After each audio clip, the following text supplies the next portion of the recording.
He's like, well, if my mom had balls, she would be my dad. He's always like, WTF, mate? Saturdays are for competition again. He was 40 points back. Wakey, wakey, Lando. Wakey, wakey. Look at that gap. Without Kimi Antonelli, Max wins the championship. That's like something you'd see in the F1 movie. Is this the world champion hotline? Lando had to win his first against Max. Welcome in, Formula One fans, to the Tyred Boys podcast. I'm your host, Justin. And I'm Aaron. Welcome back, everyone. We've got the first race of the season up ahead for you, the Australian Grand Prix. We're going to talk about that. We've got Formula 2, Formula 3. But Justin, it is beautiful outside. We've got Formula 1 back. What could be better? It's good to see you. I'm excited to talk about everything.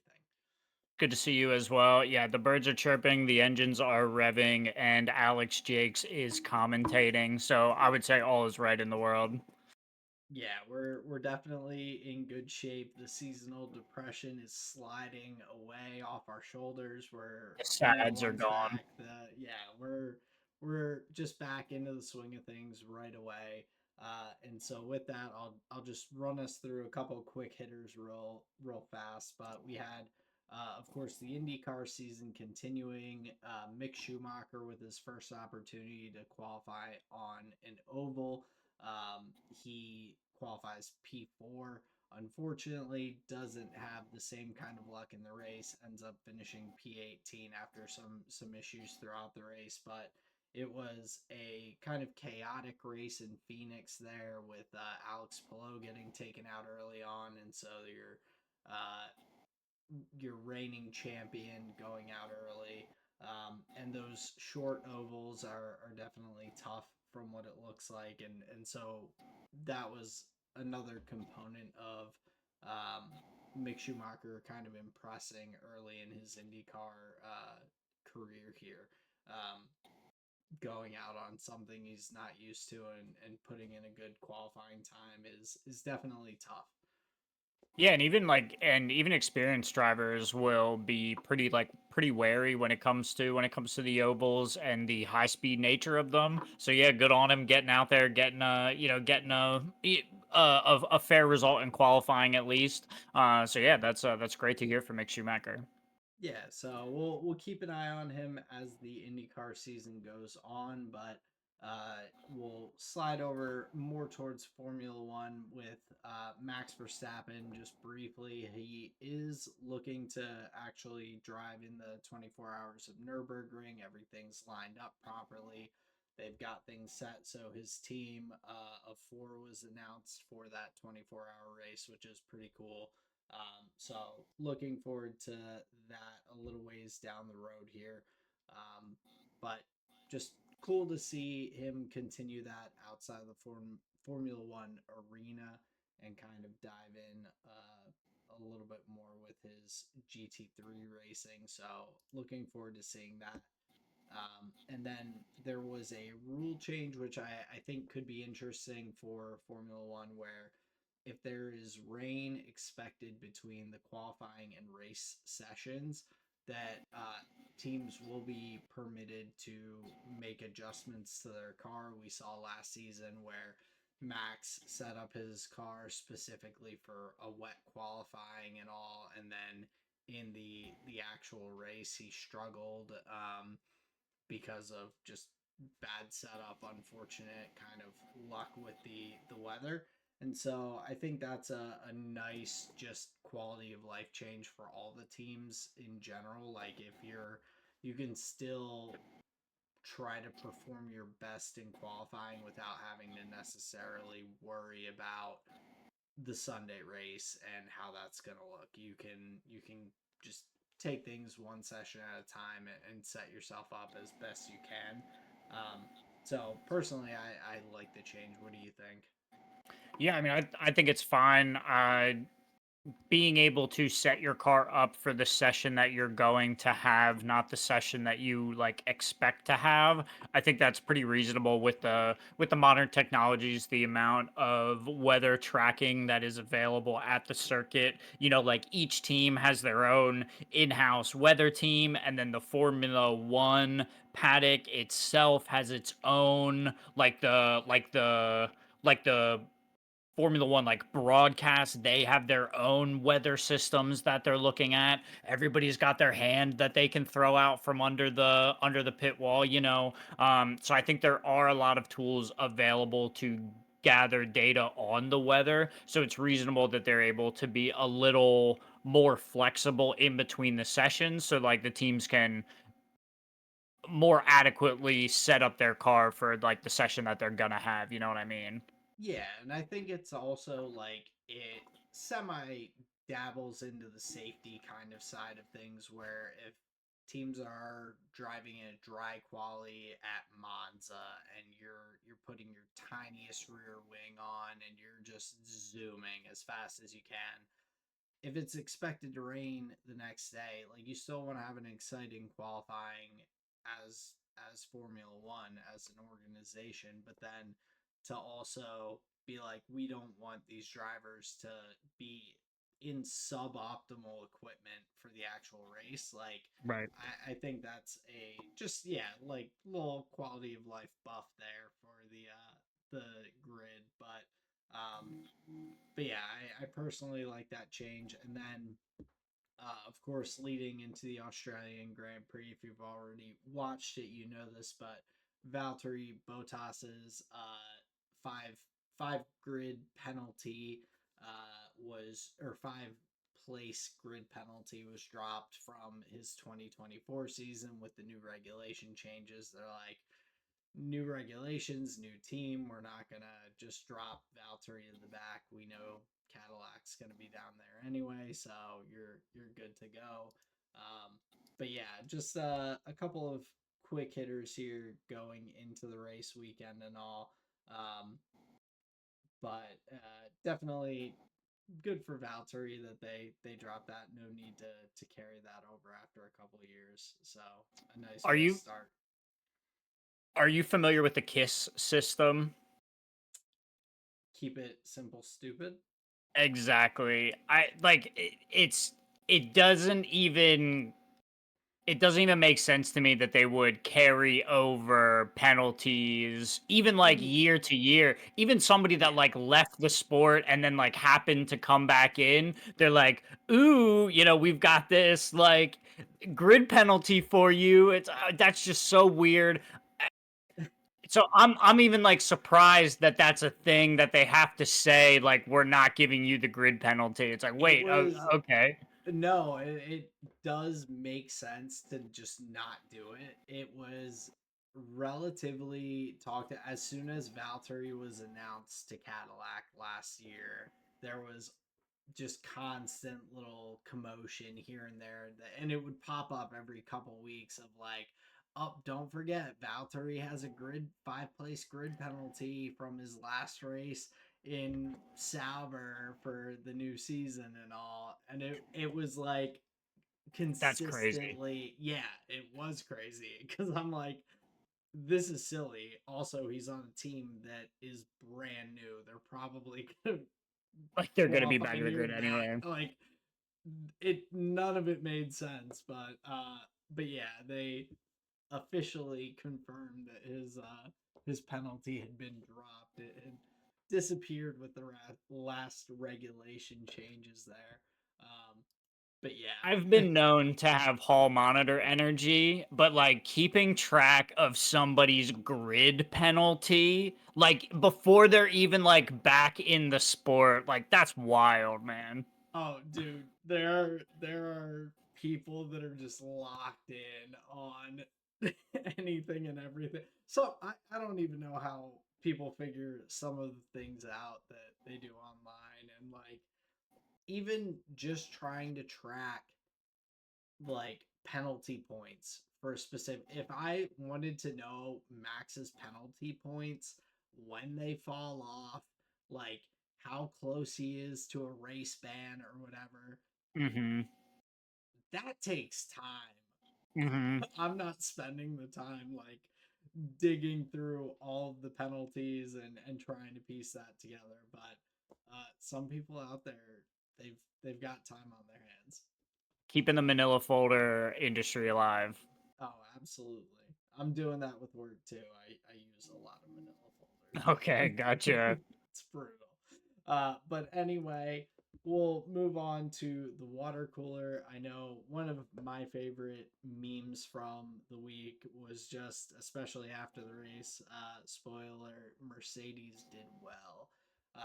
But in the Discord, I sent you and John that meme of Toto riding his scooter and just smacking his head into the overhang of the tent. And I'm like, not everything can just go perfectly for Mercedes. There's their hiccup on the weekend.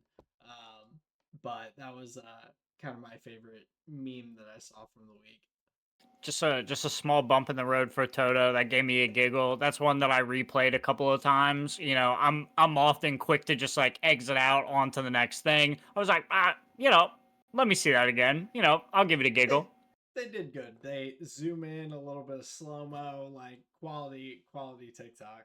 Quality, I would agree. The funniest thing that I saw in the conversation around around the race was a photo of Dominic Toretto from the Fast and Furious series, like leaping from one car to another, like while they're like driving on the highway, and it's like he's like Formula One fans, and the one car is like hating on McLaren, and he's leaping to the other car that says like hating on Mercedes. I was like, damn, that's like so funny.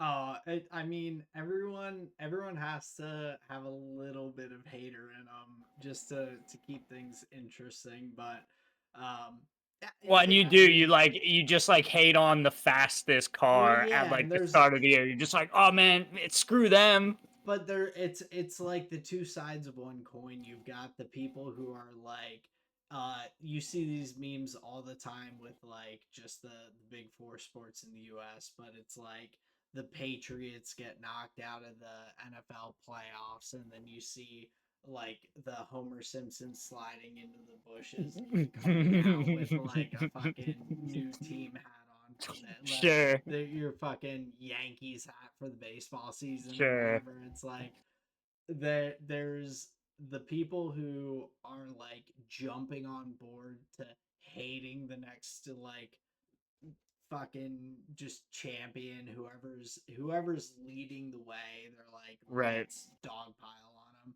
But then you'll have the people who are like, oh well, I'm just gonna go root for whoever's best. And so you've got kind of a little bit of both. I think both are equally like, I'm on board with you pick a team, you stick with them through thick and thin as much as possible, and that you suffer, you succeed. That's just your life. Like, you're born into sports fandom. If your dad likes a football team, that is your football team for the rest of your life. You have no choice. You can't just jump back and forth.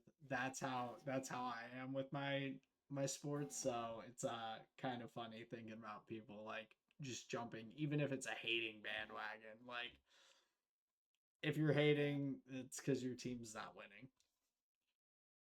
Sure. Yeah, yeah. You were a fan of the worst team a while ago, so you became bitter and you just started hating. Yeah, you're like, oh well, I'm a Williams fan. Well, then I hate McLaren because Sure. they're doing better than Williams. Oh, now Williams is doing like decent. Oh, Mercedes is the best. I hate Mercedes now.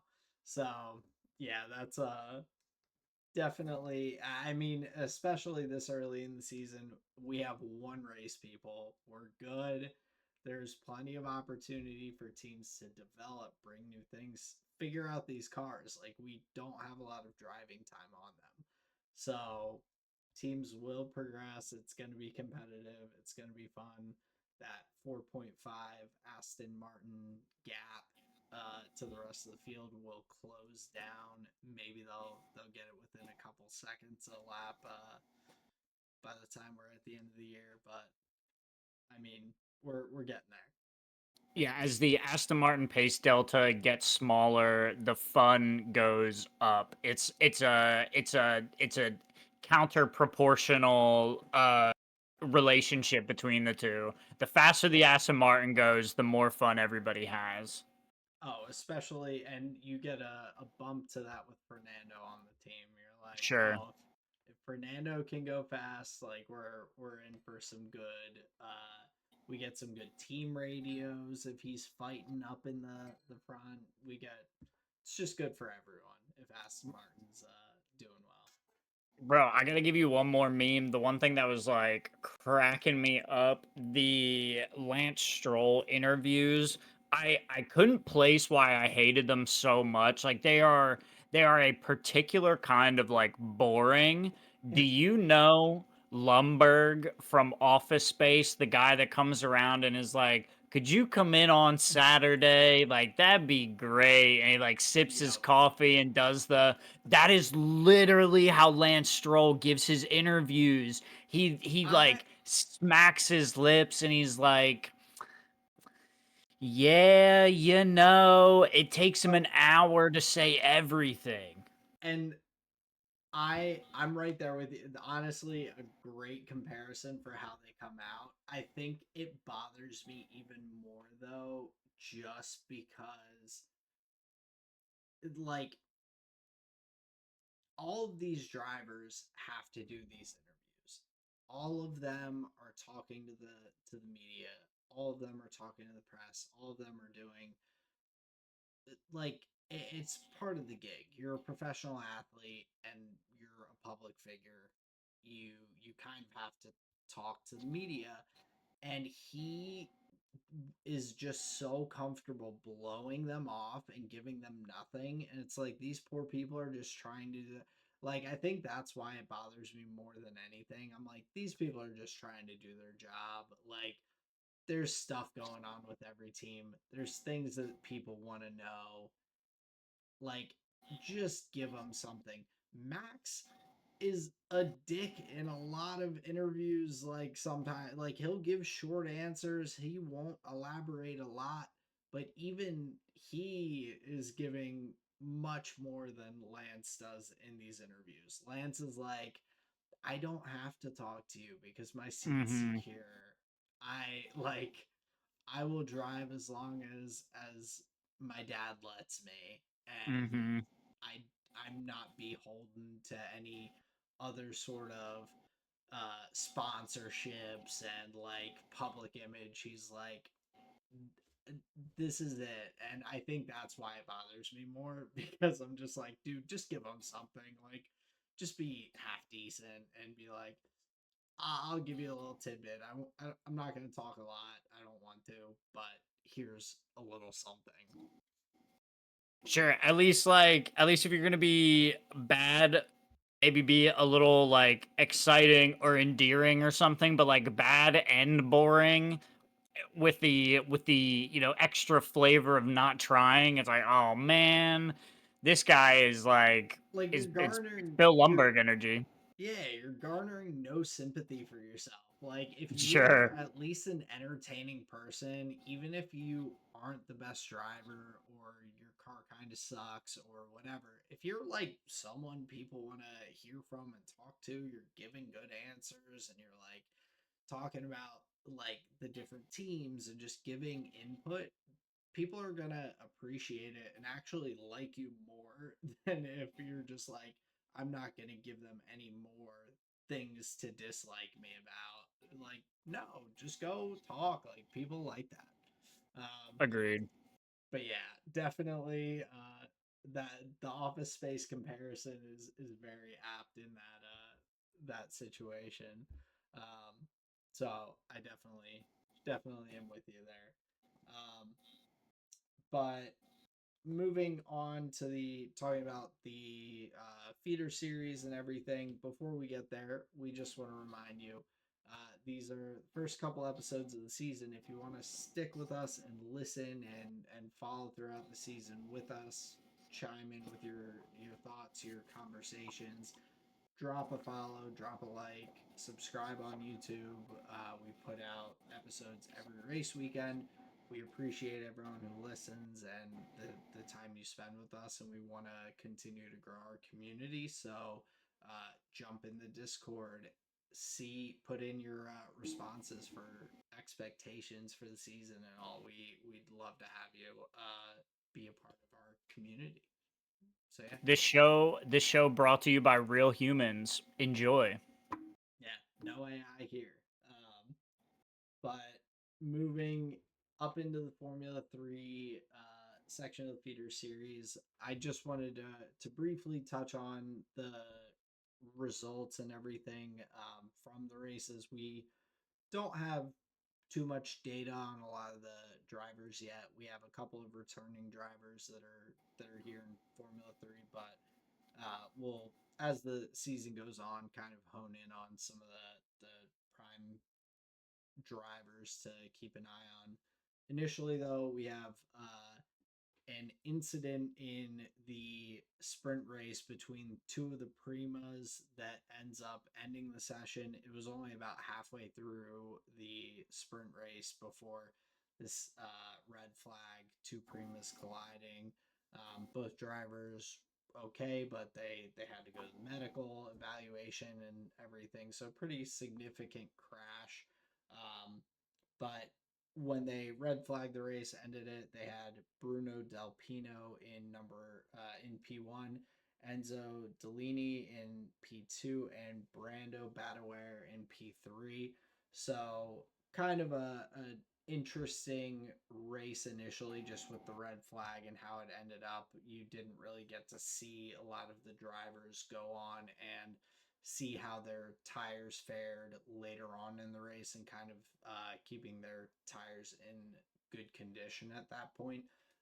And then over in the feature race, we had Ugo Ugachukwu, who had qualified P1, who goes on to win the feature race. Freddie Slater, who's up and coming driver. It's his rookie year here in Formula 3, British driver. Had a lot of talk on the broadcast and sounds like he could be a pretty strong up and coming driver to keep an eye on. And then Taito Kato was P3 in the feature race. So kind of the main two that I'm keeping an eye on: Ugo Ugachukwu, who's an American driver, and then Freddie Slater, who, of course, I said had a lot of commentary on the broadcast. Seems like someone to keep an eye on this year in the Formula 3 grid.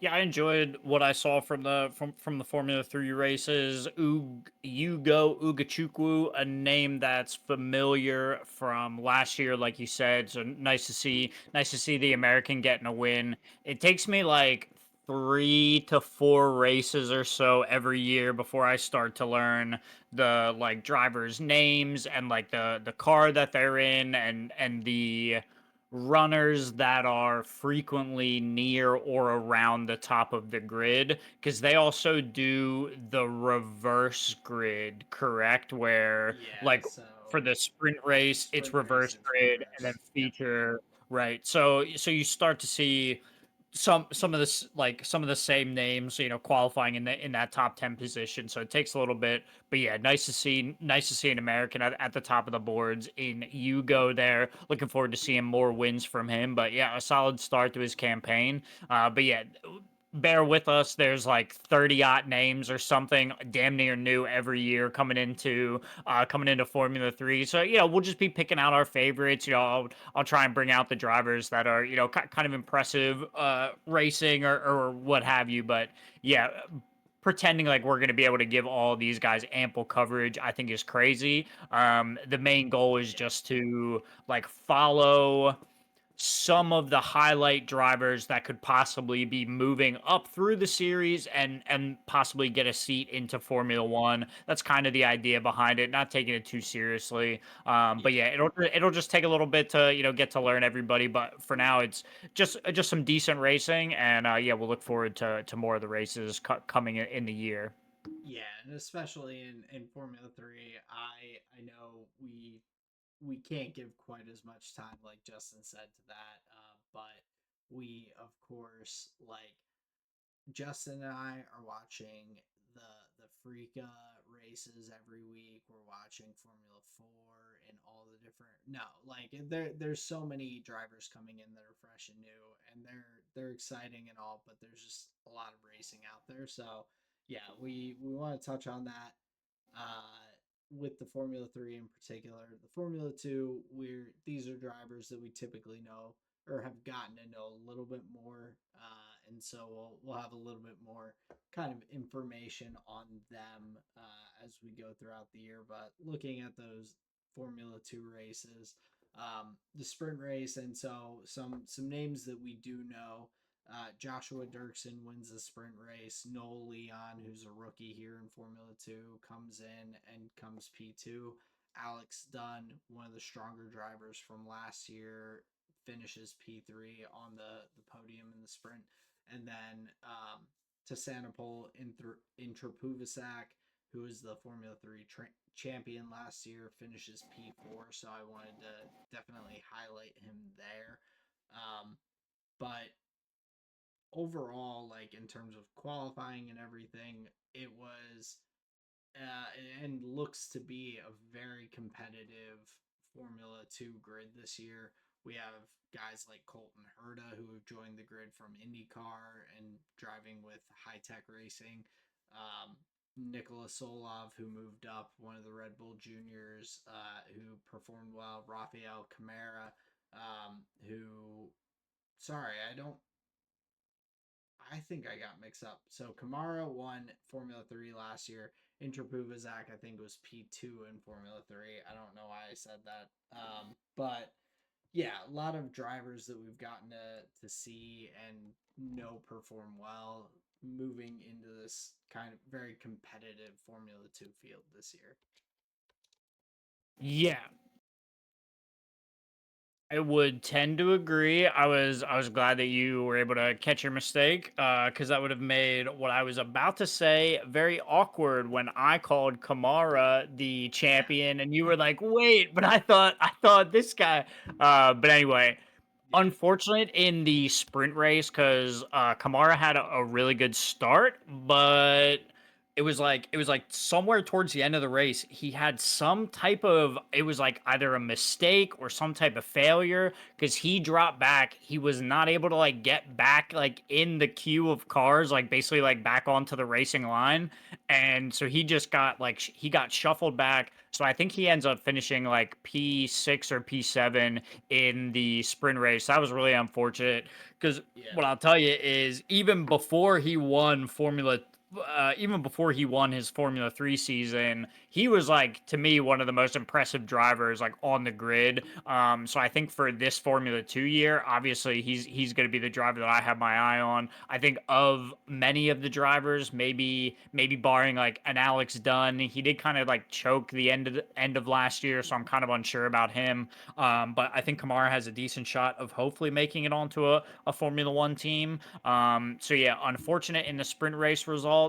Producers tried to make it to the track for comment from Kamara, but we were not able to make it. We were wondering what happened to the guy. But yeah, happy to see in the feature race him up there on the podium. That was definitely exciting. And then yeah, Nikola Solov, the Red Bull supported driver. I think he has a bright future in the Red Bull organization. Yeah, he's just a really strong driver as well. So that was the feature race was a good one. Yeah, and that was one of the unfortunate things on the weekend was Dino Beganovic, who had qualified P1, ends up DNFing both races. So another driver to kind of keep an eye out for. But yeah, Kamara, he ends up finishing actually P11 out of the points in the sprint race after being up in that P3, P2, P4 like kind of range for a while.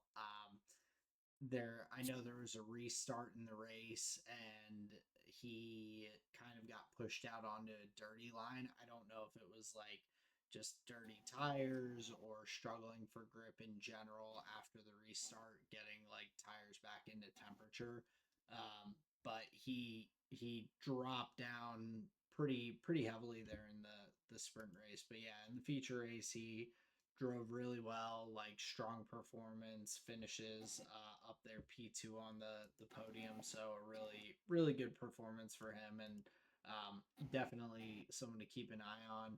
Still, of course, early in the season, but getting those strong performances and points and everything, the earlier you can in the season, the better you are later on. So guys like Dino Bogdanovich are gonna have to kind of start climbing their way back after the first race of the season here. Um, but yeah, definitely a strong Formula Two field. Colton Herta got points in the feature race after struggling in the sprint race. So another driver that we're definitely keeping an eye on. Um, but I'm looking forward to seeing what the Formula Two grid has for us for the rest of the year, and kind of what seats may start to open up as the year goes on with different teams and contracts and all for Formula One. Yeah, I agree. I'm gonna keep my eye on Colton Herta for sure. It was kind of a rougher start for somebody who I would say like excelled over in IndyCar. So a bit of a colder start than you would like to see from him. So yeah, like I said, I'm gonna keep my eye on him, and hopefully things improve in that regard. But yeah, if if that doesn't work out, that's another IndyCar hopeful dead on the vine. That does not make it up to the big lights of Formula One. But yeah, just a couple of names there to follow throughout the year. Hopefully, we'll bring you some more as some other challengers enter the top of the field. Yeah, but for now, it looks like Solov, Kamara, Dirksen, Dunn, all of these guys should be contenders. I think throughout the year. And yeah, like you said, big shout to Noel Leon, rookie on the grid. So we'll see what he's able to do. That's a great start from now. Yeah, so a lot of good racing to see ahead of us, but moving over to the Formula One segment of the Sure. podcast, we'll get going with the hot seat here for the Australian Grand Prix. Uh, this is my favorite segment here on the show. It's fun to learn a little bit about the races and just play some games here on the show. So the questions that I have for you, Aaron, they may be old questions, they may be new questions. Who knows? You'll have to just put all of your Australian Grand Prix knowledge to the test. So are you ready for the hot seat? Yep, let's do it. Very cool. If you're playing at home, we got 5 questions. Multiple choice answers will be provided, and we'll see how well Aaron knows the Australian Grand Prix. So, question number one: what year was the first Australian Grand Prix held? Was it A 1950? Was it B 1985? Or was it C 1996? I'm gonna go. I'm gonna go A.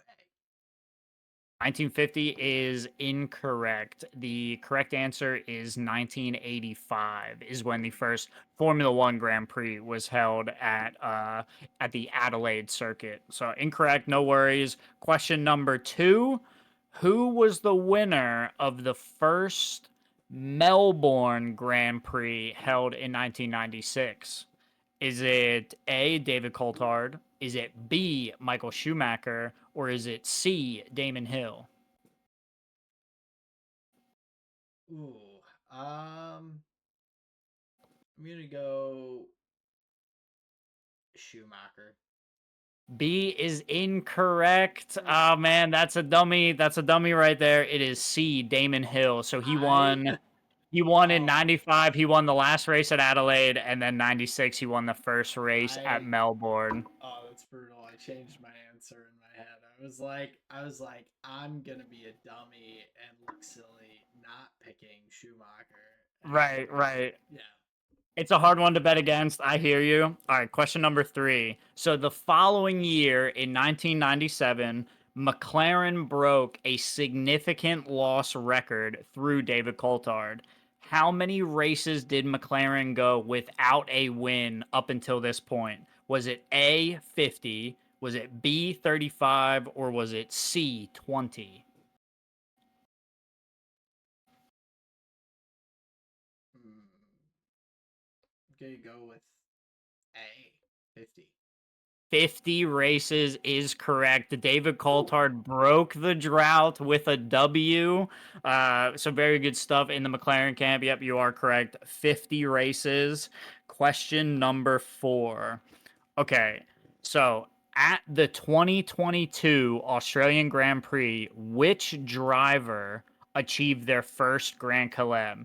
Is it A, George Russell, B, Charles Leclerc, C, Valtteri Bottas? Oh, 2022. I'll go Charles Leclerc.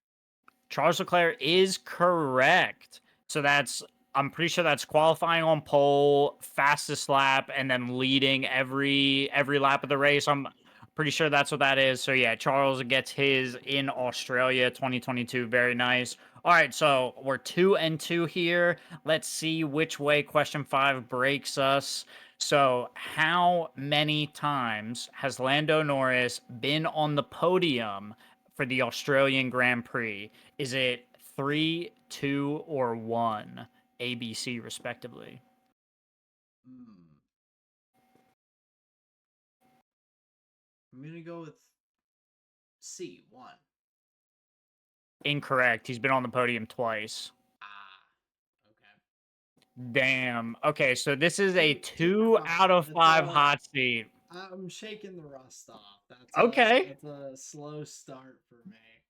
Okay, That's okay. Let us know in the comments how many you got right. Let us know which one stumped you. 2 from 5. Hopefully that was easy to beat for from Aaron here. So let us know how you did on this edition of the hot seat. yeah. No, I hope you all do a little bit better than me. Even if you're guessing, I think you might have it. So yeah. Good luck to everyone who's joining in on the hot seat. But sliding over to this year's Australian Grand Prix, looking at the recap here. Um, Justin, some of the main kind of talking points throughout the weekend. We had the Aston Martin engine issues. We had kind of the who is going to be at the top, the Red Bull, McLaren, Mercedes, Ferrari, and that top four kind of struggle. Of course, the kind of chaos in qualifying. But initially, uh, let's get into some salacious headlines and kind of start to dive a little deeper into these different topics here for the week. That sounds really good. Give me one of yours first. So my first one on that Aston Martin topic was Aston Martin shocks, and being kind of a play on words. The drivers were asked about what uh, the engine issues like feels like to drive the car. Lance Stroll compared it to being electrocuted, saying he could probably only drive about 15 laps with the engine and vibrations and everything, and Alonso saying he could maybe drive 25 laps without uh, them risking permanent severe damage, like nerve damage from these vibrations and all. And the only comparison I have is like when you're out mowing the grass with a push mower for a long time and you take your hands off afterwards and your hands are like kind of buzzing a little bit. I'm like, yeah, if an engine vibration is anything like that and they're expected to be out there for hours on end driving this car, I makes sense to me. But it's just kind of crazy. We talked about Adrian Newey coming in, all the regulation changes, and how he was going to help Aston Martin perform.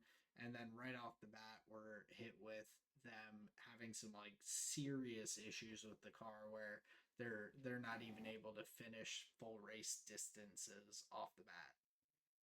So, couple things. I'm gonna give you the tea. I'm gonna give you all of the secret information that I know. So, A, Lance Stroll has like previous broken wrists as well. So I imagine Yeah. that factors in. I like my heart goes out to him. That like really sucks to hear that the car like hurts to drive. Like that's a big shock, obviously. reminds me of Lewis Hamilton at the start of the ground effect era, where their Mercedes was experiencing a significant amount of the porpoising, and he had Yeah. that, you know, pretty famous now photograph where he's like hunched over, like getting out of the car, right? That was a Mhm. pretty horrid look, right? For what those cars were like to drive. So from that angle, you hate to hear it, especially, you know, there's another world. You know, there's like another bright green pasture of feeling out there where the drivers, you know, it feels like it's on rails, as it were, right? So Right. it seems like Yeah. the Aston Martin is like pretty far away from the sweet spot.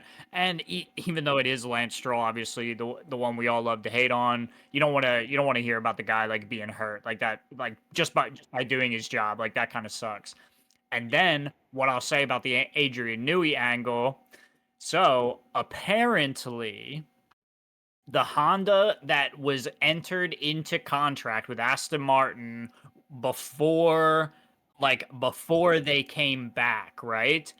Apparently, in that time from Honda leaving Formula One and then coming back, their staff significantly changed. So the Honda that left Formula One was not the Honda that came back in. According to Adrian Newey, there was only about 30% of the staff that they like knew and, you know, was part of their like rapport with that organization, right? There was only like 30% of those individuals still left under payroll, I guess would be the best way to say it. So the experience, the know-how, the knowledge that Aston Martin expected to be there for them to like deliver on, you know, whatever parts they were going to be responsible for, primarily components of the PU, they're like they were basically not able to like meet their side of the bargain because they didn't have the knowledge. So I think, and I don't know about you, but I felt a significant amount of like kind of resentment, a little bit of standoffishness from Adrian Newey when he was describing this, because this seems just like a nightmare scenario that they have to deal with, and it sounds like they're basically just waiting for Honda to get up to speed with all these people that like, you know, I'm going to be really critical and generalize here, but it sounds like they were not ready to be in Formula One. Well, yeah, and there's like a couple sides of it. One, like it does suck from Aston Martin's position that the Honda that they're bringing on is not the Honda of old, but that was relatively known in my opinion. And if I'm aware, like Honda was the engine provider for Red Bull for Hmm. the past generation of cars. Like when Red Bull announced Red Bull powertrains initially, even before the partnership with Ford, they taught there was like it was relatively common knowledge that a lot of the Honda F1 like engineers joined the Red Bull Powertrains organization. They were like, this is the team we've been working with, so we want to keep you guys on just as Red Bull, even if Honda's going away. You guys have made a good engine for us, so we're going to keep as many of you as we can. And then they did their merger with Ford and brought more people on board. So in my opinion, I was like not overly surprised that there was a lot of turnover on the Honda side.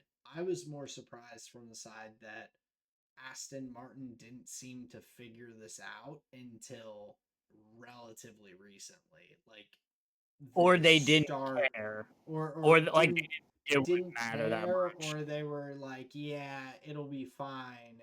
And apparently until like the end of the last F1 season, like November of 2025, where Aston Martin met with their Honda team and were like, "Oh shit, our car engine is like not where it needs to be." And so on kind of both sides, like one Honda, I think kind of probably misrepresented what you were getting from it, just with recency bias and everything. But also on that same vein, like Aston Martin, like Lawrence Stroll, you're a 100 billionaire. Like you have to make smart decisions with your business on a daily basis. Like you didn't have someone do the due diligence of like making sure that this is like going to the Honda group and being like, how long have your people been on staff? Like, what are the engines that they've worked on? What's their experience like? You got to have someone that's like going and actually interviewing the staff before you're just like, yep, we made a deal with Honda. We're good to go. Let's rock and roll. Um, so yeah, I think it was obviously like I want them to figure it out. I want there to be a lot of engine providers that are competitive across the grid. I think that makes things interesting, but on both sides it's kind of a surprise for everyone that they're struggling as much as they are. Yeah, and kind of a shame for the sport, right? Yeah. you don't want to see these like in some ways they feel like hanger-ons, you know. And I know that's not the case, but yeah, just significant issues in the Aston Martin camp. Yeah, and you expect a lot of reliability things early on in the Yeah. year, like especially in a massive regulation change, but like to barely be able to put your car out on the grid is such a detriment because you're not even collecting as much data. Even if your engine sucks and is slow, like you can still get data, find ways to improve. But if you can't even get your car out there, then you're just kind of a sitting duck, just kind of hanging out. But Justin, we'll move on from Aston Martin's struggles. What do you have for a salacious headline this week? The headline that I have for you is more of a question. It is Peloton style racing, good or bad? Did you enjoy the racing that we saw at the beginning of the Australian Grand Prix? At the beginning of the Australian Grand Prix, I enjoyed the racing. That Okay. is, yeah. I think my issue is more the end of it. I think there is still an issue in terms of overtaking, and I don't know if they need to start implementing step differences in tires and saying, or like being like you get a soft tire and a hard tire, you have to run both like they do in IndyCar, where you have the alternate and the primary. Like there seems to be just this initially, and this is I guess why I'm worried about the new regulations and the changes and all. For the start of the race, it took everyone across the field about 5 to 10 laps to really nail down where they wanted to use their energy on the lap, to be able to make their overtakes, make them stick and everything. But then once everyone had kind of figured it out after 10 laps or so, the action died down significantly. You really didn't see a lot of overtaking after that early stage of the race when people were just in the figuring it out game. What's going to happen next year when we're in Australia if there aren't many changes made in the engine regulation and all? We're going to see people using their energy at the same spots. They know what they did last year. They know that they can do that again this coming year. And so from the get-go, I think the races are going to have less overtakes as we get more experience with knowing how the cars work and all. At China this coming week, I expect that the first little bit everyone's going to be kind of like playing cat and mouse a little bit too, which is fun to watch. Like I loved the start of the Australian Grand Prix. It was exciting. But then once everyone settled in, it really died off with the overtaking very, very quickly. And so I'm still jury's out still on like the new regulations and how they work and all because I want them to do well. maybe they will. Maybe they can tweak them and everything a little bit to make them more um, have more impact during the race. But for now, I'm just trying to not think too harshly or positively on either side because I don't know what the answer is yet. That seems pretty reasonable. Okay, gotcha. Yeah. Yeah. There was a point in the race where I had like a bit of like a brain blast where like, and I think it was helped by the graphics that they had, seeing how quickly the battery could recharge and then like be deployed. I had this like brain blast moment where it's like, okay, so the car is there is enough energy being put out by the vehicle and put through the vehicle that they're able to get this battery system, which, just like think about normal batteries. Like think about your normal Mm. experience with a battery and then think about how the Formula 1 battery works. It's like, wait, that's got to be the craziest battery ever invented where the amount of energy going through the car and off the car is enough to like fully charge this like comedy So movie levels of charge quick, and it's like, okay, and then they can press the boost button to deploy even more energy, and then it's just like boom, and it's like, whoa, these cars are like really cool. they are, but I also don't believe the graphics necessarily. Like I hearing from the drivers post race in their interviews and everything, some of them were like, yeah, like the delta of what you needed was like it was a little bit tough because of the active arrow. Everyone gets to use the active arrow, and so you need this delta to really make an overtake per lap kind of thing. And Okay, they're talking about it, and they mentioned like needing multiple laps to get their battery really like up to where they wanted sure. it to be for a lap. And so whether that's maybe hey, like they had to really dial it up to get it to 100% before the lap.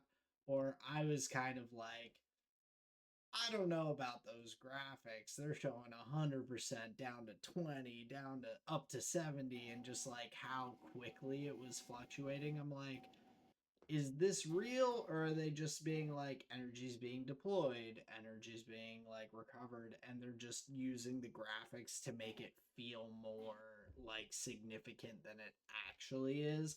I am not sure, and I don't have the answer on that, but I was like tentative to just believe the graphics off the bat as like yes, the battery's 100% down to 20 and then back up to 80 in 5 seconds time through a corner. I'm like that seems wild. Okay, so even if like the number, like what the percentage correlates to the image, even if they're just trying to say like use it for a binary, just like power in, power out, that type of Just as thing. a yeah. I mean, like regardless, it's Oh, still really cool how it's the super engine and the impressive. car work. Yeah, yeah, yeah. And Yeah. then like that's what I think is kind of cool to me, where they have to it feels like the drivers have to be doing so much more to get the full pace and the full capability out of the car. And this race really, I think, exemplified that. I mean, towards the back of the grid, I think this goes to like early regulations, but it's still like it goes to early regulations. Like not everybody like has this figured out, right? That's like part of the game is at the back of the grid, people were like 1.7, 2 seconds behind. And it's like, okay, is that because they don't have the possible power, or is it, the drivers not getting the most out of the system? And I think it's all involved, right? Yeah. So I think it's very, very exciting in that regard, and makes for a more dynamic lap at least. Yeah, and I think that's like that is the exciting part is I think there is potential to tweak with things and all. Like there we saw even looking at like Max's crash, it was a software glitch that made his car try to harvest more energy and it locked up his rear axle or whatever. Like but there are tweaks they can make to these systems and everything just through the computer software where they're like, oh, okay, maybe they'll overtake. They let them have use a little bit more battery power to boost them a little bit extra and everything. Like there's gonna be things that take time to figure out and to like nail down with the regulations. I definitely enjoyed the amount of action that we really had off the bat in the race. I was hoping that it would continue deeper on. And so we'll see circuit to circuit, of course, like whether maybe the regulations do favor certain types of circuits more than others and everything, these early ones. And it's tough with Australia. You have an extremely long flat out section. Shanghai, you have an extremely long pit straight flat out section. There's Then two really long ones at China, and then yeah, and Suzuka, then you have the Suzuka, 130R. like so we might not know until we're getting to the fourth, fifth, sixth week of the or round of the season whether the regulations do improve the quality of racing like over the full race like at some of those other circuits that don't have these more power limited as the drivers were kind of describing it circuits with Australia, Shanghai and Suzuka. So I think there's a lot of good potential there, and the excitement from the start of the race was definitely it piqued my interest. So I hope that they can just continue to tweak and nail these down so we have some good exciting racing. We're all just so fucking jaded, man. That's just crazy. I'm Yeah, trying to man. be First race, literally you before Formula One. You're like, oh, I can't wait to get back to it. Oh, I'm gonna watch every session after the first race of the year. Yeah, my interest is peaked. Okay. oh no peaked is in like my like no not like peak like top of the mountain like No, no, I like get that, and I'm saying peaked is in like your interest is peaked is like you're like that. In my opinion, that's oh like the yeah, lowest level of interested. That's what I'm oh saying. okay, I gotcha. I So just I'm feel laughing at you. no, I get that, but I just I definitely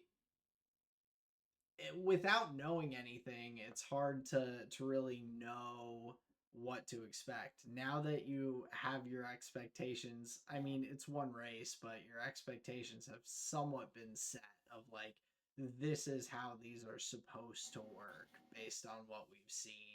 Like I'm like, okay, it's all right, but they could maybe tweak it to improve. But of Sure. course, like I said, I'm trying to give it time. I'm like I know the first three races are gonna be different than a lot of the rest of the calendar and all. Um, so I'm definitely looking forward to it, but also piqued in terms of my curiosity about how it's gonna work out for the rest of the Mm-hmm. year. Trust me, I'm gonna Gotcha, be watching gotcha. it all. But yeah, a lot of interesting changes with the regulations and how it's affecting the races and the drivers. Even looking at like the practice sessions and all going into the race weekend, we had a lot of reliability issues that we saw across the weekend, not just the Aston Martins, but we saw a few other cars get like full sessions with very few laps, kind of struggling to find um, the form or just the reliability, I guess, with the cars. And so that was kind of a just stand out thing for me across the practice sessions was just the number of cars that were struggling, taking time out, missing parts of sessions and everything just because of those reliability concerns. Yeah, and I think a lot of like investigations, issues that are not just, a couple minute changes to the setup or things like this. A couple of drivers not on the Aston Martin team that had limited running, Sergio Perez, Carlos Sainz, respectively. I think Sergio only got like 10 laps done in the one session. Carlos Sainz had even less. And then, you know, not as affecting the Kimi Antonelli crash in FP3, but they were able to get him back and going for qualifying again, surprisingly. So not an issue that was like very consequential, but I do believe the limited running in the practice sessions contributed to having like tougher qualifying and tougher race sessions, especially for the Williams team. Carlos Sainz, somebody who you expect to run well, someone maybe who can even like overdrive the vehicle, limited running in the practice sessions, and then is struggling in the race. So you can see that correlation there. Williams not doing so hot, and their weekend kind of started in the practice sessions. Another team that looked really good from practice, basically from the jump, was Ferrari. Charles Leclerc and Lewis Hamilton looking really strong. It wasn't until the later sessions, basically, it wasn't until like the long race runs in FP2 where we saw the Mercedes kind of bringing back their Bahrain form, from the testing. But yeah, I think that was kind of like all the important stuff from the practices. Yeah, and moving over to qualifying, like you said with Signs, he doesn't get a representative lap put out there during qualifying, so he's out in Q1 along with So was Max. Max was out in I, Q1. I'm Max was out in Q1.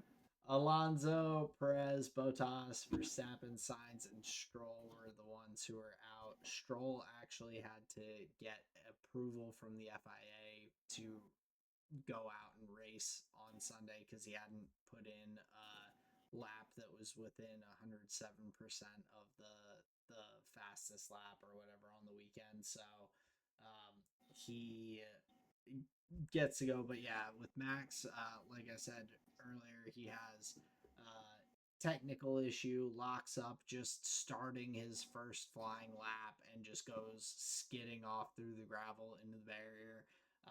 It was a very disappointing midnight watch for me on a Friday night.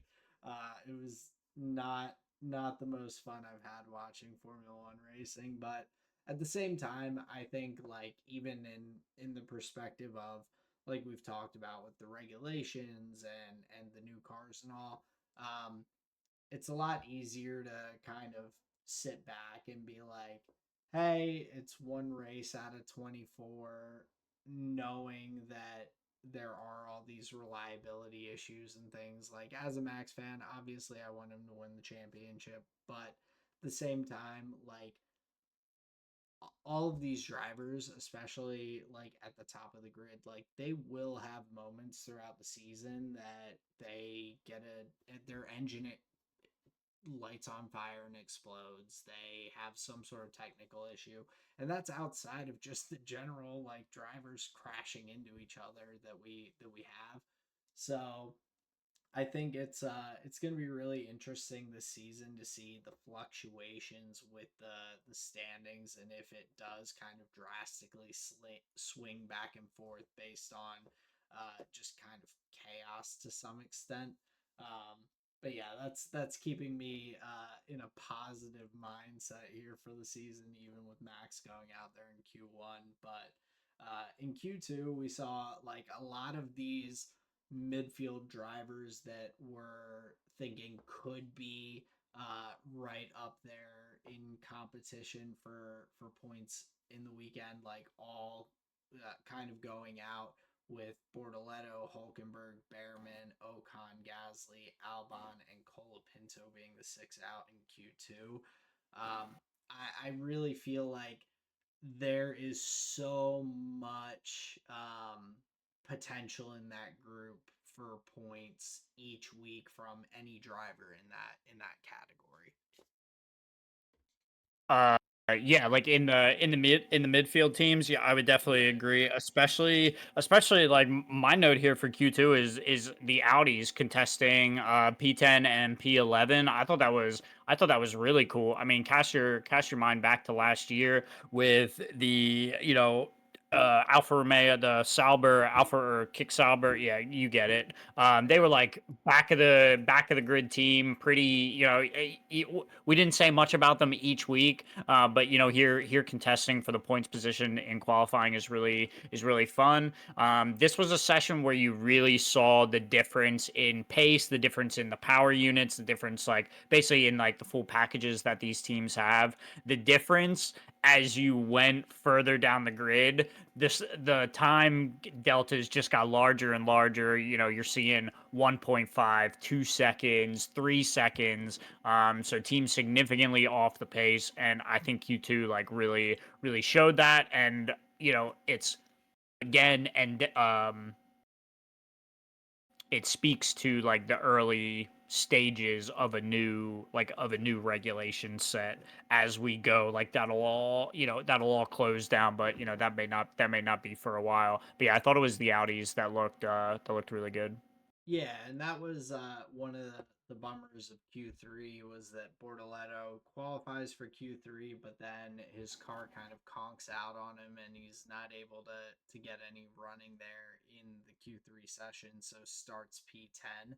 But yeah, I feel like anywhere in that midfield right now, we saw the Racing Bulls perform well in qualifying, make it to P8 and 9 in qualifying, P10 and 11 to the Audis. The Haas's are P12 and 13, like right there as well. Ollie Behrman was just a hundredth of a second behind Nico Hulkenberg in the qualifying session. So there's, I think, a lot of potential excitement there. But one of the other Q3 highlights for me was just Hajar getting up there to P3, especially Max is out of the session early, out of qualifying. Hajar's there, and this is the kind of first glimpse that we've had in a while that the second Red Bull seat may be okay. And so Hajar puts a really awesome qualifying, unfortunate like circumstances of reliability in the race, but like we haven't seen anyone in the recent races in that second Red Bull seat really get up there and be competing at the top of the grid for those positions in quality. So definitely happy for Hajar and his start to the year with Red Bull with that qualifying session. Yeah, I was surprised. Yeah, great job for Hadjar. That's obviously a really good start. Isn't able to capitalize into the race. I was surprised to see both of the Racing Bulls up into Q3. Arvid Lindblad getting up there, and then like even more surprising than that is Liam Lawson was like up there with him. So I thought that was pretty surprising. But then like go to the race, Lindblad finishing like way ahead of Liam Lawson. Liam Lawson going backwards to a certain degree. So yeah, not surprising there for Liam Lawson, but good to see the other driver from the Racing Bulls getting a good start. And then yeah, I just thought the Mercedes versus Ferrari battle was pretty fun there for the end of qualifying. But yeah, the Mercedes had it. They were able to get Kimmy's car back. He was I mean, standing around. He was standing that's around at the beginning of the session. I completely missed that. Like that was the craziest part of Q1 was I don't know if they get the car out there without the red flag that they had. The red flag saved Kimmy's Bless you, Max. day, Bless and you. Bless you. uh yeah, that's what it was all for. It was just to support his young friend Kimmy Antonelli. He's but Now, seriously, I see, mean, here's what you don't unbelievable effort understand. from the Mercedes team, though. Here's what you don't understand about the Max crash is here you are like, oh, first race, like first qualifying session, how boring, like he's out, like whatever. everybody who's not a Max fan and has drivers that have to compete against Max, this is our fear as well because his one, it's already done. He's now going to go 23 in a row, perfect attendance. Like that's what history tells us, right? So he got Yeah. his out of the way early. That's all it is. See, I thought you were gonna go a different way with that. I was like, I still enjoyed. I thought you were gonna say I like, oh, Max was out early. Like you didn't have anything to stress about during qualifying or whatever. That's where I thought you were gonna go with that. But for me, I'm like, I did. I really enjoyed qualifying, even with Max out of it. I was like, Sure. it's. But yeah, I could kind of just toss it aside and say there's 23 more of these things that yeah, get out of the way early. That's thanks. You're putting me on an even more positive There you go. perspective. Bro, you don't want to be Oscar Piastri putting it into the wall at Baku with like 4 races left. That's a No, nightmare. yeah, just be Oscar Piastri putting it in the wall in Australia, the first race of the year, Exactly. on your lap to the grid, and that Bro is still shook from losing 25. man, I that was one of the toughest things. I was confused at the start. I'm like, where the fuck's Oscar? And then we're into the race a little bit, and they're like, yeah, he crashed on the reconnaissance lap, and I was like, okay, like it's gonna be an interesting year for Formula One. But Dude, I the kept scrolling back up to look at your podium prediction. I just kept scrolling up and just laughing. And every few minutes I would just scroll back up and just die of laughter of you I like putting in mean, P3 and he's just gone. He's out. I even said like I don't know. I must have cursed everyone on mine. I had Hajar up there, Piastri Yep, up there, so cursed. and then I had Antonelli, who immediately as the race starts drops back from P2 to P like 7. So I was struggling for a little bit, but Kimmy brought it back, came up to P2, but a yeah, kind of a We're just chaotic, talking about the race now. yeah, chaotic race start here. The Ferraris, we got to see their boost start in action. They've got the Mario Kart start going, and just Leclerc flew up to first, and it was super exciting for the first stretch of the race, like watching him and George go back and forth, trade positions, and kind of hold each other up to some extent and keep that fight from just going and getting way out in front of the rest of the grid. So a pretty fun start to the race with the McLarens and Ferrari, or the Mercedes and Ferraris duking it out. Yeah, I would say so. Yeah, I think there's a lot to be said about the Ferrari start procedure because even Lewis Hamilton was kind of able to gun up there. He was fighting at Isak Hajar pretty quickly. So that's definitely something that they have over the field, and at least on this first round, their start was really impressive, and I think gave them a decent fight attempt against the Mercedes, but I think it was the first virtual safety car where they missed their opportunity to pit early. I guess they weren't sure, and this is only like hindsight 2020. They likely just were unsure that the one stop from that position would work, so they just like they kept their drivers out. But yeah, that was like the big difference I think in like strategy, I guess, because the pace seems similar. But yeah, that was a big difference. Yeah, and what do you think about, like, even Lewis was on the radio. He's saying, "Hey, we should probably split cars. Like one of us pits, one stays out, cover off the Mercedes and all." Like obviously we don't know what Ferrari's thinking, but what's your opinion on that? Do you feel like that's something they should have tried at least, or do you think like going for the track position like they did and trying to see if they can hold up the Mercedes and get a late tire advantage is a. I felt like it was a little bit of a like kind of shot in the dark strategy versus just covering off and trying to hold track position and all. But yeah, what were your thoughts on that decision? Yeah, it just feels like more often than not, pitting with the crowd with the virtual safety car is just the right thing to do. Um, yeah, it feels like an on average higher percentage play where not pitting like relies on something else. Like you'll hear on the cast then be like, well, and now they're like waiting for like another safety car or another red flag or whatever for this strategy to work out. It's like, well, okay, then it's not much of a strategy. You're just like hoping this thing happens. So yeah, it feels like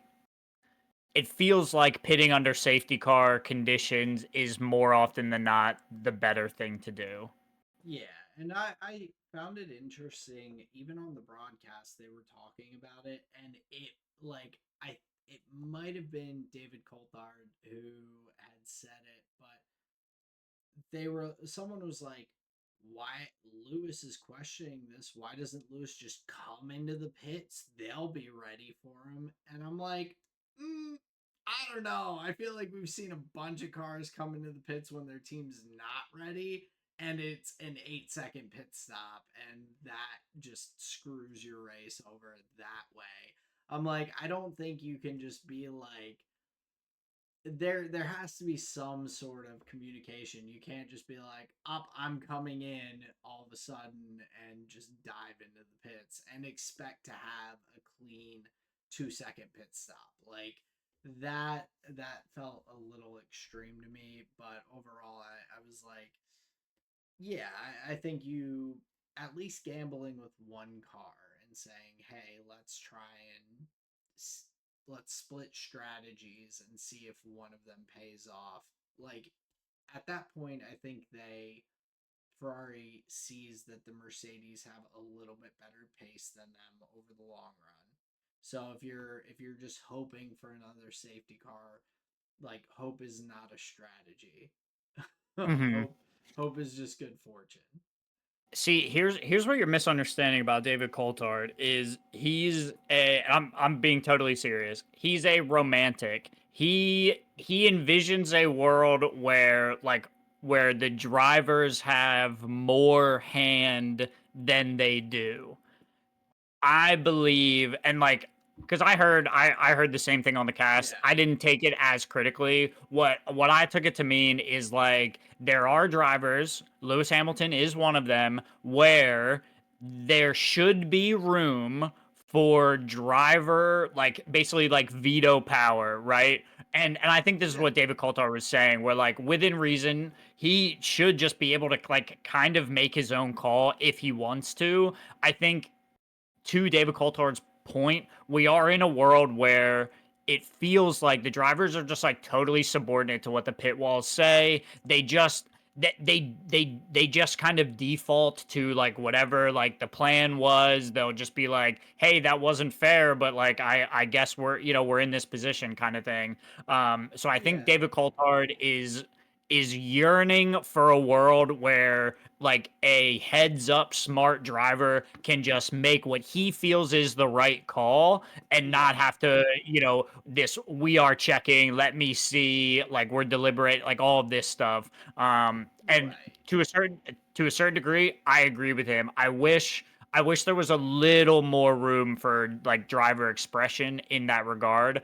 I do get that the pit wall has like way more data and understanding Yeah. of the bigger picture, but sometimes a gut feeling is going to be right, and Lewis Hamilton would be one driver in a small pile of a few whose gut instinct I would just trust, and I think Yeah. that's David Coulthard's ultimate point.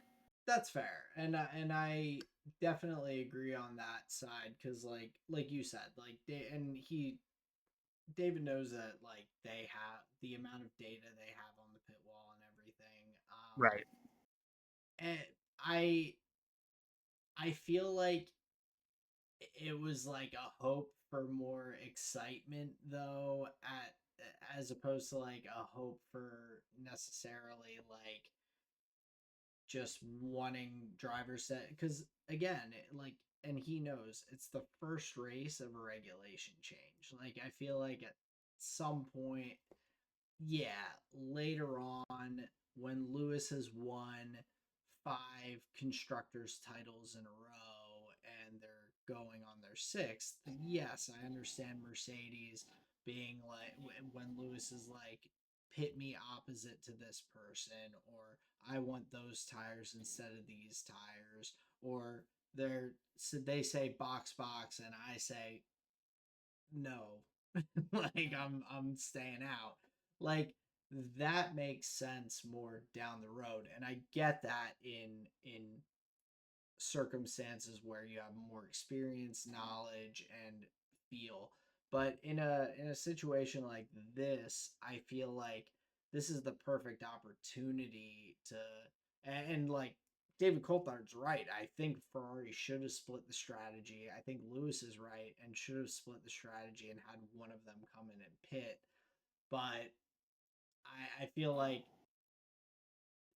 assuming it's the right decision, like everyone's just kind of tentative this early on, and no one wants to, like, even Lewis, who has all this experience and all, he's like questioning, like, I feel like we should have done this, but he wasn't like, we need to pit. Like, I think if he demanded it, they probably would have gone the way that David's talking about and everything, and go and make that call. I think even he is still, everything's so new, you're like kind of cautious with like being so demanding. And even in Lewis's position too, like he had a rough go of it last year with the team and with his like pit wall and everything. So I feel like he's in a tough spot to really be too demanding at the moment. I completely disagree. I think I Really? that's really, yeah, bro. What do you mean? He is a seven-time world champion. He's Like, driven the what do car for like 10 hours. Like I feel like you have to rely on data. Like it makes sense to default to going with as much data you have over just like a little bit of time for feeling in the car this early. And that's like, I trust Lewis's gut, but I feel like he, even in the instance, was like, I think we should do this, but I like, he wasn't very forceful about his own opinion even. And I think it's just like, you don't have he doesn't have that much experience in this car. No one does. Like everyone's just you still trying to figure I out mean, how it yeah, whatever. Whatever. I think you're really underrating, like, yes, it's like a new car, new regulations, but dude knows how to just drive a race he car. does. Yeah. This is with us still conceding the point that like it was probably like a good idea to pit regardless of whose call it was. But of anybody that should just be allowed to like just call an audible, it should be Lewis Hamilton, whether they have Oh, seasons worth of data or like one race worth of data. Like I'm going to just trust a Lewis Hamilton audible, whether it's the last race of the year or the first race of the year. That's yeah, I just disagree on him having to be like careful. I don't think he has. I think that that's just what he did. I think that's how he feels he has to be, because like, from what I saw with his conversation with the pit wall and everything, he didn't seem super like he was like, I think this is right, and but when they were like, no, we're staying out, he didn't really fight it or anything. Like I agree. I think if of anyone on the grid who should be able to make a call, but it's Lewis, but I don't think he even felt comfortable making that call necessarily yet. I think And that's fine. the yeah, That's like a moment to but moment I'm with you. scenario Yeah, thing. I'm with you that if anyone should be able to like give the driver input, Lewis is that guy, 100% on that. But I just felt like he was hesitant even in that decision making process, and it Sure. just kind of continues on this like um, this Ferrari strategy commentary, I guess, of whether they're making the right decisions or not in these situations about pit stops and everything. I think there's a lot of learning to do on the car side and everything for the drivers, but their pit wall is still definitely lagging behind some of the other teams here with their decisions and strategy. Um, Sure. but Yeah. If that's the argument to be made, yeah, you know, it like the questionable strategy calls. But if the question is like whether oh, if I does if Lewis Hamilton have juice or not? It's like he has juice. no, yeah, yeah, yeah, He yeah. has the biggest carton of juice, my friend. It's like No, him, that's not the Max, and then like conversation. Lance Stroll, obviously. Yeah, no, that was not where I Bro, but intended that. that's what you sounded like. That's what you sounded like. You were it literally sounded like you were trying to say like Lewis Hamilton has no juice. That's what I I thought you get were saying. no, I didn't mean it to come across that way. The way I Okay. intended it was there's a decision to be made. I think that Ferrari made the wrong one. Lewis thinks that Ferrari made the wrong one, but I don't Yes. know. Like I don't have all the Fair. information, so like it's kind of wishy-washy for me to definitively be like Ferrari bad this early. I was trying to more temper my opinion on Ferrari's strategy than I was on like the decision itself. Like I think Ferrari was slower than Mercedes this week. Obviously, they didn't beat them, but not significantly. Where I think trying to deviate the strategy, at least with one driver, would have benefited them potentially in the race over the whole, or at least given them a different opportunity instead of saying, yep, we're just gonna try and fight back through you at the end of the race. And we saw Lewis coming on strong at the end and like chasing down Charles even to Hmm. almost get the podium.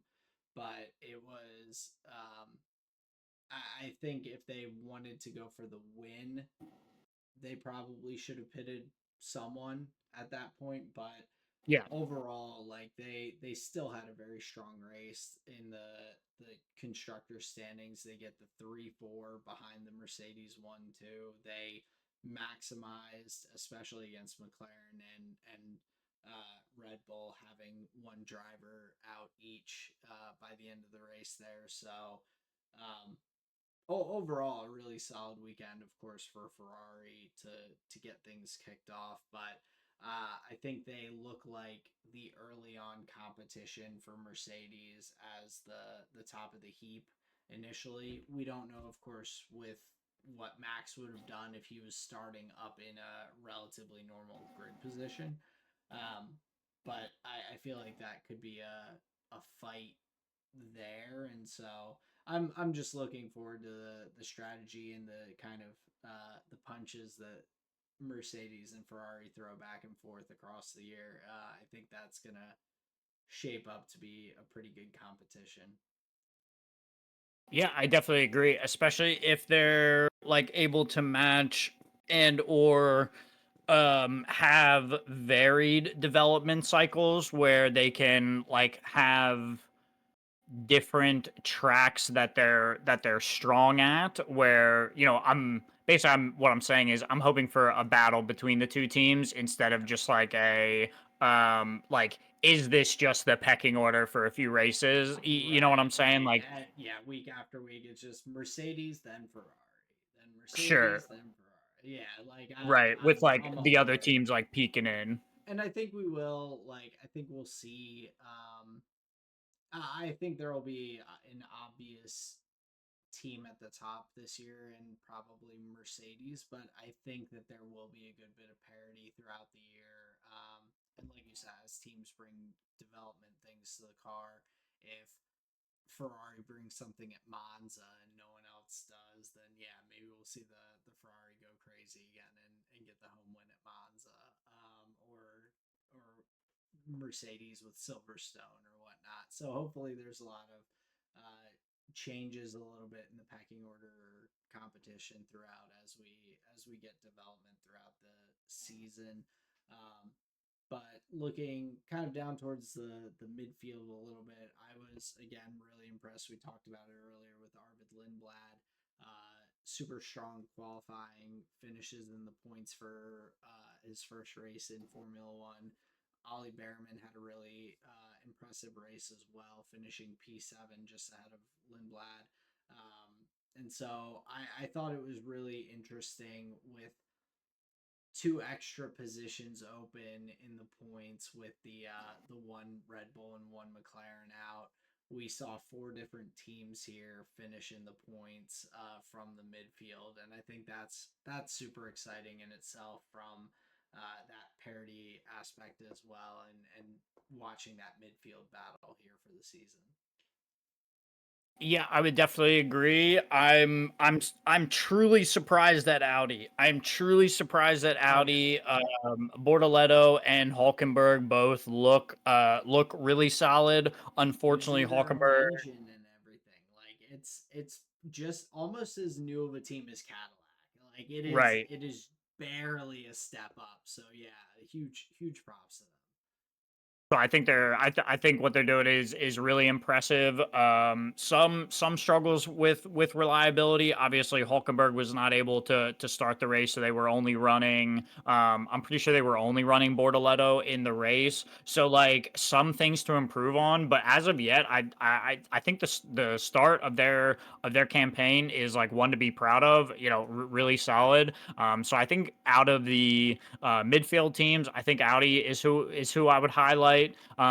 Post testing, pretty high on Haas. But yeah, I think that might go back and forth in my brain if things stay the same. You know, between Audi and Haas. Yeah, and I think especially if Hulkenberg had been up there, it would have made it a little more interesting. And I feel like that was the other just like component of this Australian Grand Prix was kind of the chaoticness of we have two drivers on the grid who did not start. We have three DNFs, and not including Lance Stroll being on the track, off the track, fixing the car in the garage, back out, like doing that whole hokey pokey and all. But um, yeah, the reliability I think is going to come into play pretty significantly across the year. I anticipate a couple of drivers per race for at least the first few, either not Hmm. starting or not finishing. Um, Hmm. so I really yeah the Audi performance was a nice surprise early on.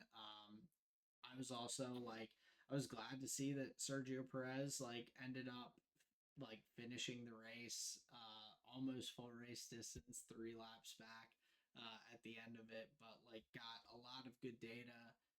Especially with Valtteri not being out there for as much, I think Cadillac is like they're doing the best they can to just gather data and be out there on the field, and that's just impressive on its own. But the other like little shout out I wanted to give, I give him a lot of grief, but Franco Colapinto, his maneuver at the start to dodge out from slamming into Lawson or whoever it was who got a slow start was an impressive save, especially some of the other angles I saw of it.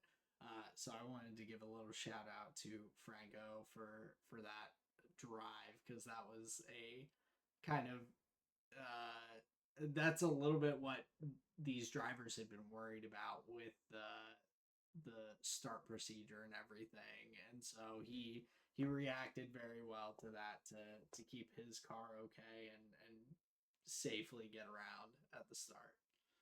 Yeah, for the keen eyes watching, there was like a pre-start and then the start protocol, and I guess that pre-start was to get the like allow everybody the same time like to get the turbos spun up, and then like they start the the five red lights. So yeah, I think the start procedure is a little bit different. Speaking of like reliability early in the season, yeah, chagrin for choosing no DNF race here. That may not be one that I get on my bingo card until maybe like late in the season. Cause yeah, if what you say comes true and there's like a couple people every race, it's gonna be yeah that's gonna be a lonely square in my bingo box. I mean, hey, does it say DNF or just not finishing? It says no DNF race. So you could have some did not starts I could and have some did not start. Right, still get right. away with it. So there's some potential there. Yeah, we'll get the technicality team to check on that one, but we'll see. Yeah, well, we had to rule out the double DNF with Lance technically not DNFing on the race, just being 15 laps down, which Yeah, we got our best rule sleuths on it, and we came to a conclusion. You know, we don't want anybody, yeah, get more than they deserve, as it were. Aaron no tried one to pull a cheating at fast bingo. one, I did. two drinks. I caught myself. I That's caught true. That's true. Oh yeah, but we made some bingo cards for the season of things that we want to see go on. So hopefully, I'm sure we'll talk about it when one of us hits bingo. Um, but I'm also looking forward to just seeing how Very our confident. predictions pan out. Oh, you don't think any of us are gonna get bingo? I don't know, but you said when one of us hits bingo, not if one of us hits bingo, and that's like that's pretty confident. That's just like when it happens. It's like That's okay, fair. Yeah, I have faith. That's my hopium is in full effect this week after very cool.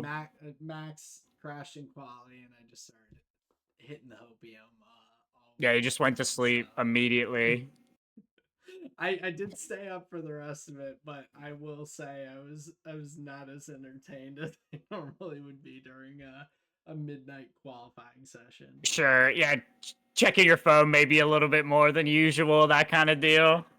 Like what time is it? When Yeah, can I go to bed? But yeah, any I guess other final notes that you had from the race weekend? We had a lot to get through and a lot of excitement here for the start of the year in Australia. I don't really think so. I think we like hit on a lot of the points here. Yeah, other than I bad guess jokes, I think that's all I have.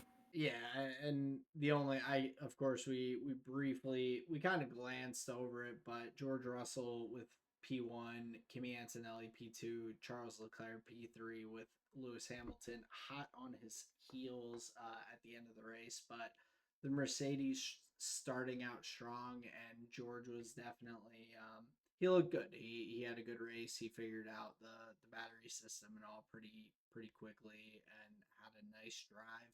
Kimmy a nice recovery from his poor start, dropping down the grid to make it back up to P2. So the Mercedes team definitely looking strong off the bat here. Um, but we're definitely just excited, looking forward to the next race that we have this weekend in China. It's a quick back to back here. To keep the racing going. So looking forward to that ahead of us. Yeah, me too. March has three races. We got Australia behind us, China, and Japan ahead.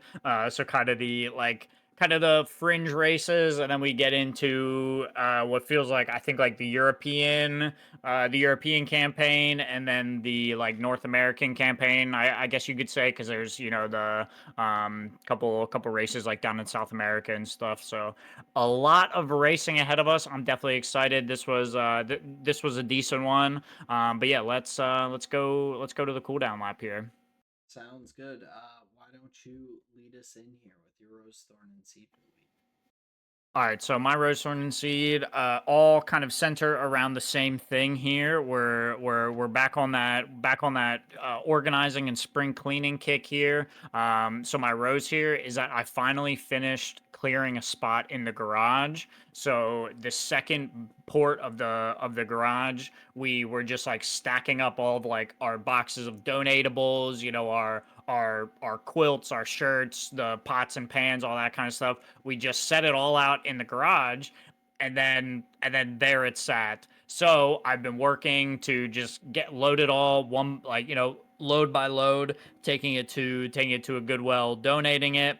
And so over the weekend I finally finished clearing out a spot, was able to push everything else against the wall, and now I can put a car in there. So that was really nice. My thorn is in that same vein. It's a little bit of a fight against inertia, where, you know, yeah, things get placed somewhere, and that's just where they lay for like the rest of time and eternity. So there's a little bit of you know, um uh organizing that has to be done in that regard, but overall, you know, we got through it. And then my seed is just one last piece of furniture needs to go. There was like a few larger pieces that I couldn't like load into my car. There were the, you know, the donation places that say like, "Hey, we'll come to your house and like take your stuff." Well, it's kind of a lie, because they won't take all of it, specifically these types of things. And so Furniture, I had yeah, to, they're weird about. right. Yeah, So I had to hoof it to the curb, put a nice fancy free sign out there, and a bunch of the pieces have gone. People have come and picked them, but there's still a desk out there that needs to go. So if there's any listeners out there that need a desk, please come and take it. But that's my cooldown lap. nice. Yeah, that's that kind of leads well into my rose thorn and seed as well. So with my rose this week, I looked at it as a rose that spring is here. We have nice weather that we've had for a couple days, and Colleen and I spent the past couple weekends doing a bunch of organization in our basement, spring cleaning. The like you said, things sit in a place and you just ignore them until you're finally like, I gotta deal with this. And that's how it was with all the weird paint colors that the previous people left. Our basement had 20 cans of paint of all different colors that are no longer incorporated into the house here. And we're like, these shelves are just being taken up with these paint cans that are never going to move. So we popped the caps on all of them to let the paint dry out so that we can throw them out in the trash and all properly.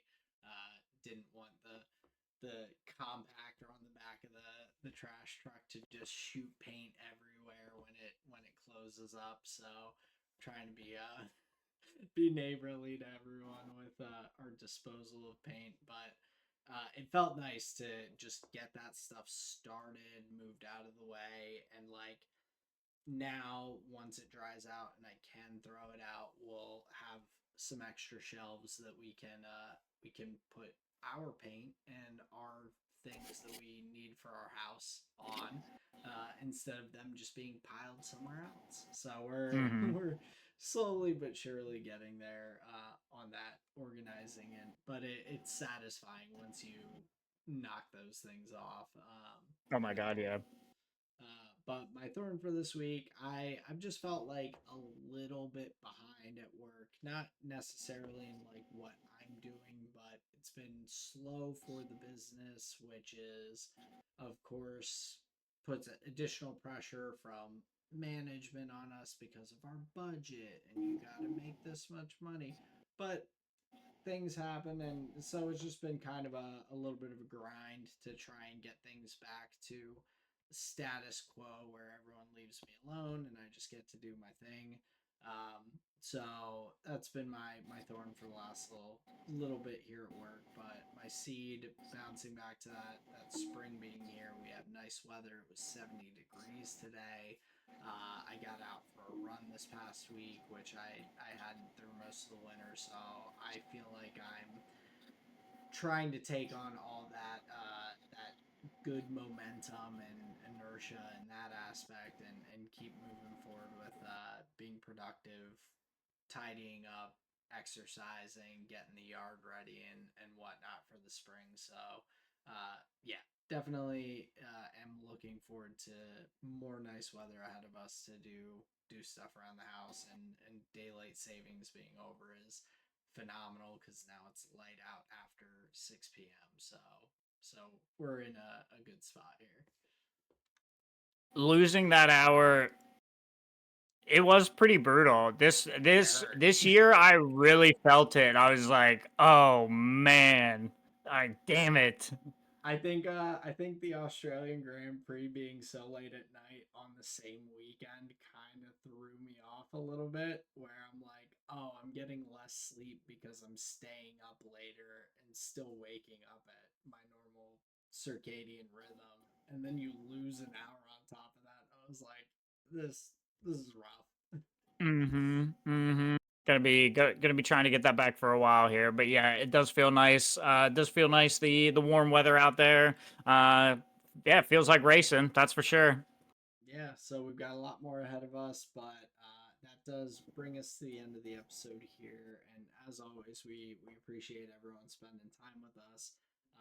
We would love to have you join our community in Discord, talk with us about F1, post your memes, post your comments during the race. We're always in there chatting about what's going on. So we'd love to have you be a part of it if you aren't already.